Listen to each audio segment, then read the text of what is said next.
Unfiltered Trainer podcast. I am your host, Gina, aka Gina Marie Fit. And y'all, it has just been a whirlwind. I cannot even believe that I am sitting at home. It's Monday, May 21st, filming this podcast because I have been on the wildest roller coaster that is preparing to open a new gym.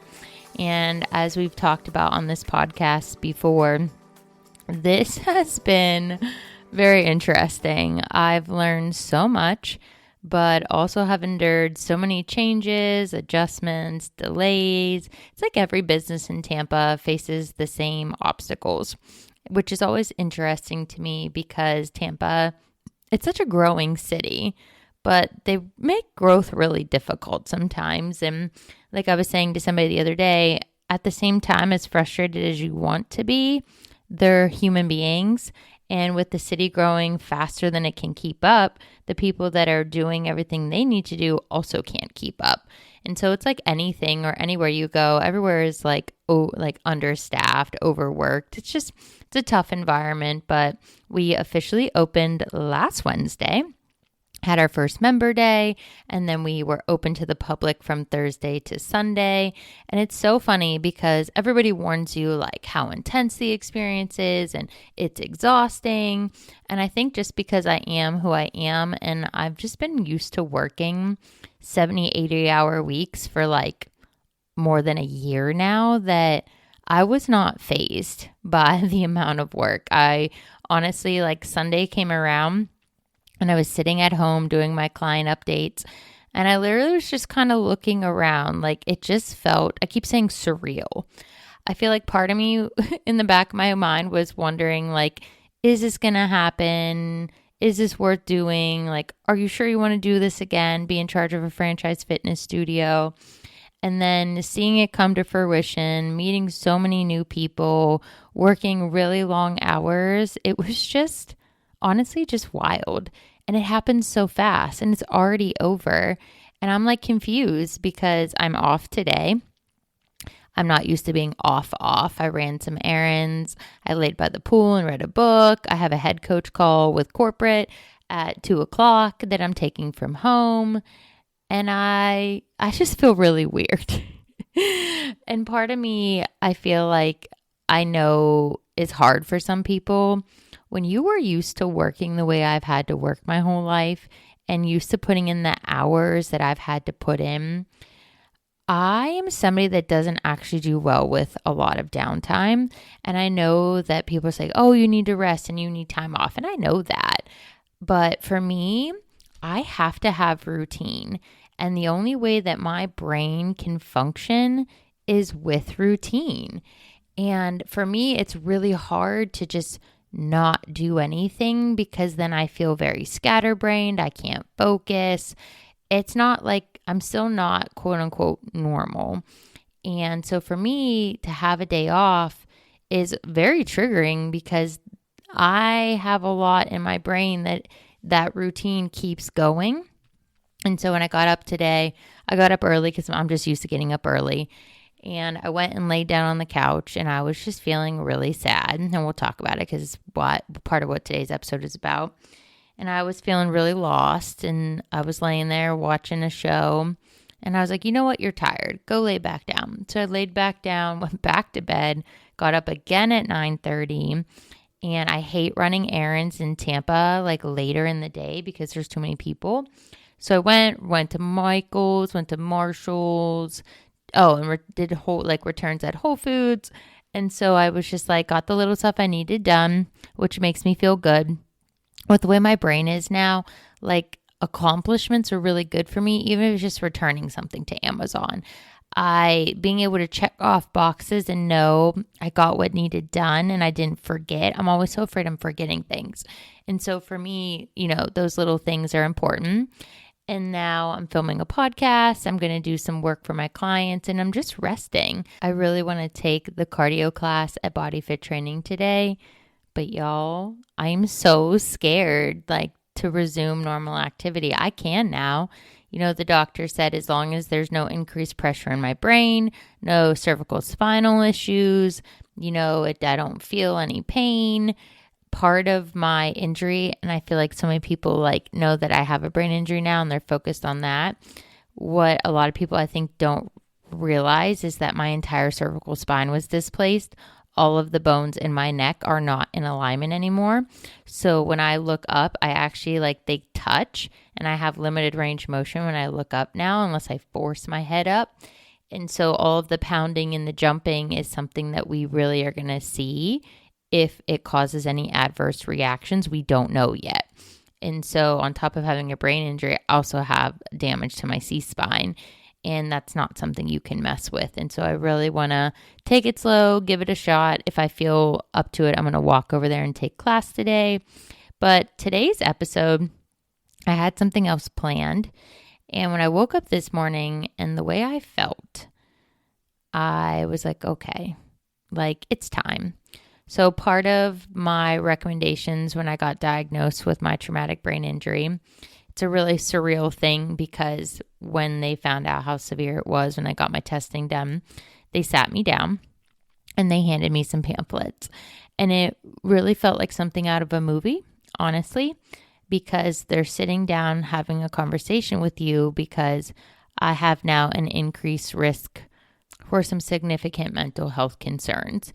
And so they're talking to me about my mental health and all of these things that people with head injuries, have an increased risk of suicide. And it was just a lot. And so after we had that conversation, they, on top of regular physical therapy, manual therapy, cognitive therapy, I needed actual mental health therapy. They had really recommended it. But when you have a car accident, not everybody wants to be a provider because you're using your auto insurance. And so it's been 8 months that I have had to sit with thoughts, a lot of stress, anxiety, confusion. And so Thursday, I am going to my first therapy appointment. I have not been in therapy in years, and I really feel like it's time because I don't really have a great support system here. And we talked about that a couple episodes ago. And so I really am left to figure things out and work through things by myself, which is fine. But I definitely notice a difference since the accident. And I am getting there. I know I'm making progress. I know this is going to take a long time, but I feel like I'm half a person anymore. And I feel like I don't feel like my personality's coming back. I feel like I am really anxious a lot. And I feel like I'm noticing that everything that happened last year, I never really dealt with it because I was so fearful financially that I just kept grinding. And I never really took the time to address or properly heal from what happened to me last year. And so when I woke up today, I'd gotten the name of the therapist a week ago and just totally forgot to call them because I got so busy. But when I woke up and felt the way I felt today, it was that sign that it was time. It was time to go seek that unbiased opinion and to work through some things because I'm really fearful that I'm going to mess up a really incredible opportunity because I'm still holding on to the fear of what happened last year. And so I, in the back of my head, know those thoughts are there, that I'm so nervous it's going to be like last year. And so for me, I'm kind of more reserved, and I feel like I'm keeping everybody at an arm's length in my life right now because I don't want to let people get close to me because I don't want to have what happened last year happen again this year. And so it was really that sign for me that I definitely need to be in therapy. I need somebody to talk to. I need somebody that obviously specializes in TBIs. I know everything I'm experiencing is quote unquote normal for my diagnosis, but I'm so fed up that this still controls my life. And I just want any tool or resource possible to help me help myself get through this in the best possible way. And so if you're somebody that is going through it in life, or you're starting to kind of teeter and you're maybe these thoughts or these feelings, they're not going away. Or if you start to notice, myself, I always become very antisocial because I don't want to bring my issues into other people's lives. I feel like everybody is struggling, everybody has stuff going on, but there are definitely signs when you need to seek help. One of them is overwhelm. When you start to feel like you have too much going on, too many issues to cope with, you have too much happening to you, you may struggle with rest or breathing or sleep. Stress can really take that overwhelm to cause actual physical health concerns and issues. And so if you're somebody that has a lot going on and you really don't know where to focus, that is a great sign that maybe you need somebody to kind of swoop in and assist you to work through the overwhelm. Another one is extreme fatigue or restlessness, like that just you're so tired but you can't sleep tired. Fatigue is a physical sign and symptom that tends to come with obviously like mental health issues. And so fatigue and always feeling tired, like even if you get good rest, you're eating well, you're still tired, and this is one I've dealt with myself, that's an indicator of depression. And so when you do feel that kind of fatigue, either you're having trouble sleeping because you can't slow your brain down, or you're like me and you tend to sleep more than usual because it's hard to get out of bed, or you don't want to deal with what you're going through, so you just keep taking naps, that's a definite sign that you should be seeing a therapist.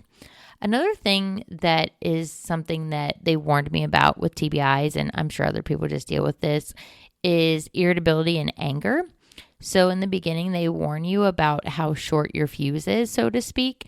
And in the beginning, I definitely was like snappy and I did not like it. Like I really was like, wow, like I would flip on a script and get so irritated at the smallest inconveniences. And I did not like that. I know it's normal. Everybody feels anger at sometimes or irritability. But when like your anger, it's not obviously like that it's harmful, but it's the fact that when you're dealing with anger consistently and you have these feelings over a long basis, it's not a good idea to kind of just ignore them. They can truly become extreme. And for some people, they can become violent or do potentially harmful actions or acts. And so if you're somebody that's dealing with like extreme anger or irritability and every small thing is like an inconvenience that you can't handle, that's a definite sign that it's time to seek out therapy. Another one is when you deal with really intrusive thoughts. If you are super anxious, this accident has made my anxiety like 1,000 times worse. I already was somebody that thought worst case scenario. If you know me, you know I have a plan. I got a backup plan. I got a backup plan to the backup plan. And I never blame anybody. I'm constantly blaming myself. So if something doesn't go well, I create these insane scenarios in my head and blame myself for everything instead of just holding people accountable. And it's really not a pleasant way to live. It's normal, obviously, to worry from time to time or be anxious. But when those feelings take up a significant portion of your brain space in your thought, that can resonate and cause actual physical symptoms. Obviously, being extremely anxious, leads to not only like physical health issues, but we talked about the fatigue. The more anxious I am, the less I sleep because it takes me longer to turn my brain off. And then when you sit there stressing about all of these scenarios that don't even exist, then you start stressing your entire system. Your cortisol levels are high. You're throwing your hormones off. It's crazy what mental health can do to your physical health. Another one that was really big for me when I was really struggling to understand my depression years ago was just the fact that I didn't want to do anything and I lost all interest in anything I enjoyed. And so I would literally just go to work and go home, and I wouldn't even go to the gym. I stayed away from everybody. I would not respond to people. And so if you start to notice that you've lost interest in things you once enjoyed or being around people, this is a great indicator of anxiety and depression and a reason why you should seek out help. One that's really tough, and honestly, if you ever feel like this is the one that like seek immediate medical attention, is that when you've lost all hope or motivation, that you truly have like lost any hope in your future, and that you feel like you definitely don't deserve to be here, or you'd better off not being here. That hopelessness can be normal from time to time, especially like when you've gone through a difficult thing, like when all of my job situations happened last year, and then I was in the car accident. It literally was like, oh my God, I'm not going to survive this life. Like, this life is not meant for me. Like, that's normal when you're going through a lot, especially after like a difficult period of time. That's not uncommon. But when it's persistent and those thoughts lead to more invasive thoughts, meaning they start to really infiltrate your brain, your thought patterns, your processes, and you can't see the light, that is when it's time to get immediate attention. Another one that's really common and something that like I always know when I'm like, okay, you're not doing well, is when I like won't go around people. I truly withdraw from everybody around me. I'm so afraid that I'm going to bring people down, and that I feel like people are just better off without me when I'm in those states, that I spend a lot of time alone, and I'm already an introvert. Like, I have extroverted tendencies like when I'm a trainer, but I really am an introvert, and I really don't like being in like large groups of people anymore since the accident. And so when people are like that, and then they already are alone a lot, and then they seek even more time alone because you feel so distressed and like you don't want to bring other people down, you can really isolate yourself intentionally and unintentionally. And that's a big one, is when you truly stop going around other people and then you start focusing on these thoughts you're having in your head. You don't really have a way to escape them. And that's a reason why, if you don't want to burden other people, therapy is so beneficial. Now, I know that it's a taboo thing, and that we've like, the stigma around mental health and therapy is not good in this country. And I know sometimes people have like not had the best therapist. I started in therapy when I think I was 13 when I stopped talking. It was like a couple years after my mom left. I really didn't understand what was happening. She wasn't coming back. And so I really wasn't speaking. And that was the first time. But I've gone to a couple people that like were not great. And then I've had fantastic therapists. And so sometimes people don't think it works, or it doesn't work fast enough. But in an ideal situation, it's something that you like really need to give time. And honestly, when you really think about it, and like I've been thinking myself too, like I've been managing my life alone for now, it's going to be 9 years since my dad unexpectedly passed away, that I have just gotten used to living like this, and I can't pick up the phone and call a parent, so I just work through things. And so for the longest time, I really thought I was going to be able to do this on my own, but I'm realizing since the accident, this is a different beast. And so there are benefits to seeking therapy. If you're considering it, or you're thinking about like the drawbacks or the finance or the fact that it's going to take away from you having time to do other things.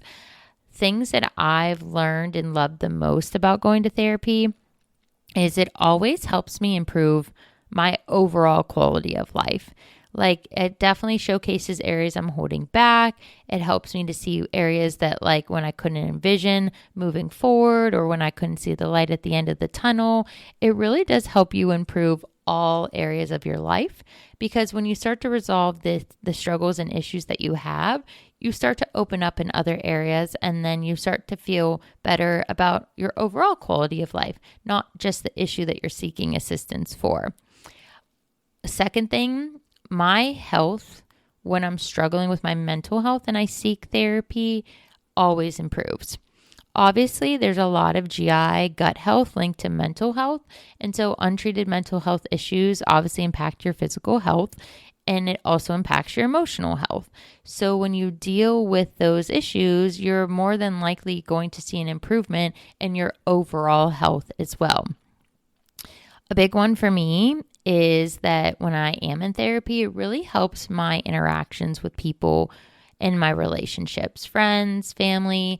It helps me to address my issues, and it helps me to deal with the insecurities I have. I definitely trust less after last year. And because of that, I am very standoffish. I am very reluctant to open up to people. I really thought I had a core group of people I could trust. And now that I'm on the other side of it, I'm realizing that a smaller circle truly is best because there are people in my life that I genuinely invested in and I should have not trusted at all. And so it really does help you navigate the different kinds of relationships. People always say to me, oh, you have so many friends. And I say, like, I have a lot of acquaintances. I have like a few really good friends. And you just kind of over time learn who you can and can't trust. And sadly, sometimes the people you think you can trust, you can't. But therapy is really great with navigating relationships and different dynamics. And especially with me and all of my jobs, I work with so many different types of people. And I know that like not everybody wants to be like me and work 2 jobs, 1,000,000 hours a week and just hustle. Like this is what fulfills me. Living like this is what like brings me joy and it brings me comfort and it's what I know. So it really will help you help yourself in the interactions you have in your daily life, including the people you work with. The best thing about therapy is that you learn. You learn about yourself, you learn about others. It's helped me to navigate some things in my life that have happened that I've never spoken about. It really is just that unbiased opinion. It's guidance, it's comfort. They truly will inspire and empower you.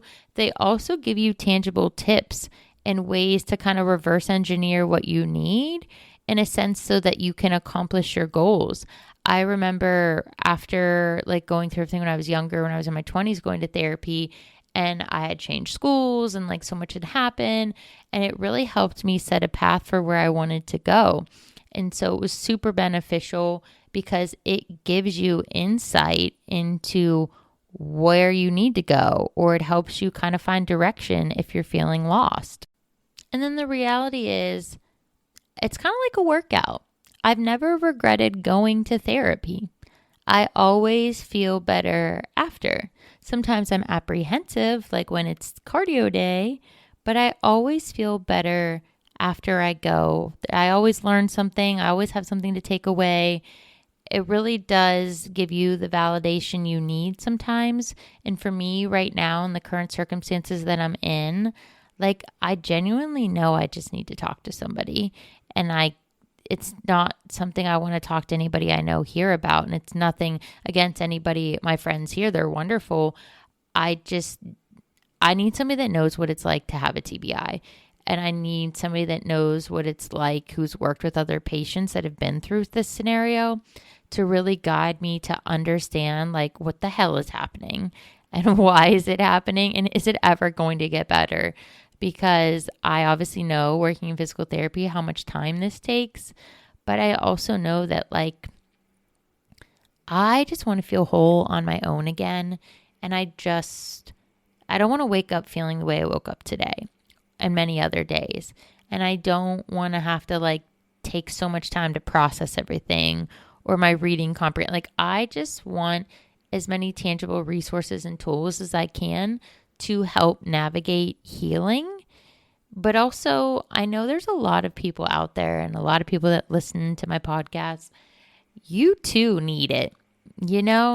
Like this life is hard and it's heavy. And if you come from, like if you're around my age, your parents were not encouraged to go to therapy. Their parents weren't encouraged to go to therapy. I feel like my generation is truly the generation that can break any generational curses. We are the people that have the better resources. And I feel like this is the age group that really can change the direction of our world and stop stigmatizing things like mental health and therapy. And as a result, the people we interact with and are around will be better because of it. And so I really feel like seeking therapy, guidance, and help, even if you're like career driven and you just don't know what your path is, it's just so enlightening. And I wish that there wasn't so much stigma around it. even today when I made my appointment, I could hear my voice quivering when I was talking to them, explaining like when it happened and what happened in the accident. And I felt so scared and like so embarrassed that I need therapy. And then I was like, oh my God, we need to talk about this on the podcast, because if you feel like this, then there are other people feeling like this. And sometimes you just need that person to inspire you to take action and do what you need. And so today's call to action is simple. If you too have been going through it, or you have things in your life that you're processing or haven't processed and need help, here's your sign. Here's your push to go find somebody, that unbiased opinion, like seek it out, take action, and go get yourself the help you need and deserve, so that this next phase of our lives can be the highest quality that are possible, because we are preparing and laying the foundation to elevate ourselves to get to that next level. And we're going to work through the stuff that we're holding on, then just leave it behind. It's time to move forward from all that we've been through so that we can become all that we're meant to be. And we can't do that if we're still living in the past. All right, y'all. I hope this was helpful today. I wanted to keep it simple, keep it tangible, just give you some tangible tips and tools to help you help yourself. And as always, stay tuned and we'll chat soon.